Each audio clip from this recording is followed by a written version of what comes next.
Hello friends, எல்லாருக்கும் வணக்கம். நான் முகுந்தன். என்னோட ஆஃபீஸ் கொலீக் சுரேஷோட ஒய்ஃபுக்கும் எனக்கு நடந்த குஜிலி மிஸ்தை பற்றி தான் இப்போ நான் பேச போகிறோம். அவன் ஒய்ஃப் பேர் சரண்யா, வயசு 26. 2 பேருக்குமே ஒரே வயசு. ஆனால் வீட்டில் அரேஞ்ச் பண்ணி வச்ச மேரேஜ் தான்.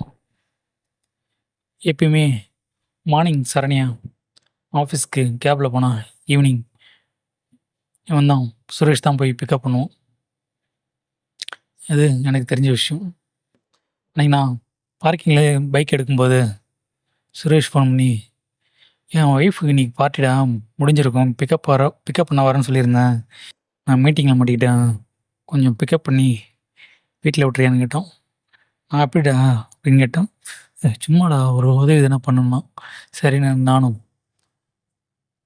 அவள் சரண்யா ஆஃபீஸை நோக்கி போனால் வெளியே தான் வெயிட் பண்ணிகிட்டு இருந்தா.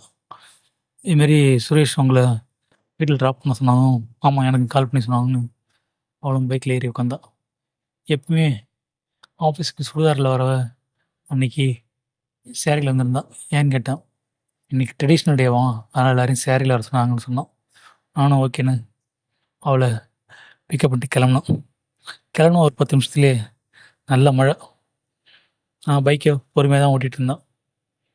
ஆனால் சரண்யா அவளை பின்னாடி நல்லா உட்கார முடியல. மழை பெஞ்சதுக்கும் சேரீக்கும் நழுவிக்கிட்டே இருந்தது. அது 2 இடத்துலையும் தான். சீட்லேயும் அவ்வளோ உட்கார முடியல, அவள் போட்டிருந்த மாறாப்பும் விலகிட்டே இருந்தது. அதனால் ஆள் அரவம் இல்லாத ஒரு பில்டிங் முன்னாடி நனையாமல் இருக்கிறதுக்காக பைக்கை நிப்பாட்டினான். அவளும் இறங்கினதும் தான் பார்த்தா, அவள் மலை மேட்ட நடுவில் பாலம் மாரி ஒரு சின்ன மச்சம் பார்க்கவே அழகாக இருந்தது. அதை பார்த்துட்டே இருந்தேன். அவள் சேரியை புழிஞ்சி தலை தோட்டத்தில் இருந்தனால என்னை செய்ய பார்க்கல. தூட்டி முடிச்சதும் நான் எங்கே பார்க்குறேன்னு பார்த்ததும் அவள் டக்குனுமா சேரி எடுத்து முடிக்கிட்டா.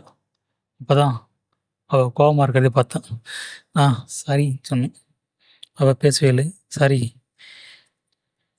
உங்களோட சைஸும் அதிலிருந்து மச்சத்தையும் பார்த்ததும் என்னை நானே ஃப்ரீஸ் ஆகிட்டேன்.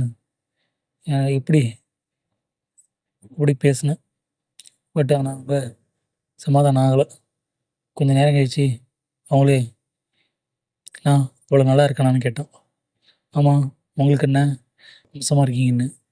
ஆனால் அது உங்கள் ஃப்ரெண்டுக்கு தெரியலையே, அவர் என்னை இதெல்லாம் ரசிக்க மாட்டேங்கிறாரே, டிப்பிக்கல் ஹஸ்பண்டு ஒய்ஃபாக தான் இருக்கோம் அப்படின்னு சொன்னான். அதுக்கு என்னங்க பண்ணுறது, நீங்கள் அவனை வழிக்கு கொண்டு வர வேண்டியதானே அப்படின்னா. எப்படின்னு கேட்டான். அவன் ஃப்ரீயாக இருக்கும்போது அவங்ககிட்ட மாடர்ன் ட்ரெஸ் போட்டு நல்லா கிளாமராக காட்டுங்க, உங்கள் ஸ்ட்ரெச்சரை காட்டுங்க, அவன் கண்டிப்பாக வாங்கிடுவான் அப்படின்னா. கண்டிப்பாக வாங்கிடுவான்னு கேட்டான்.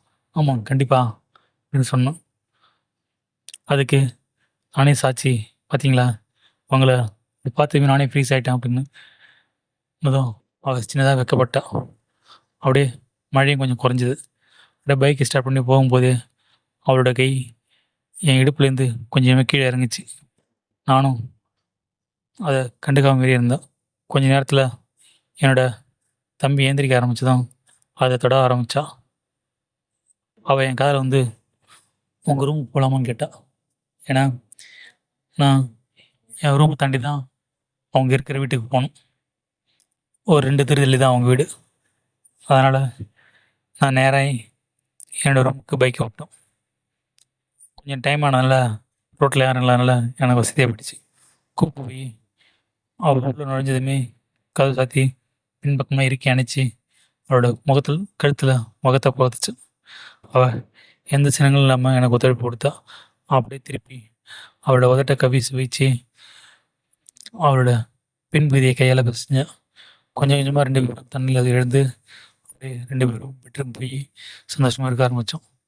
அவளுக்கு அது பிடிச்சிருந்ததுனால சுரேஷ் இல்லாத நேரத்தில் அவள் கூட நான் சந்தோஷமாக இருக்க ஆரம்பித்தேன். Okay friends, thank you.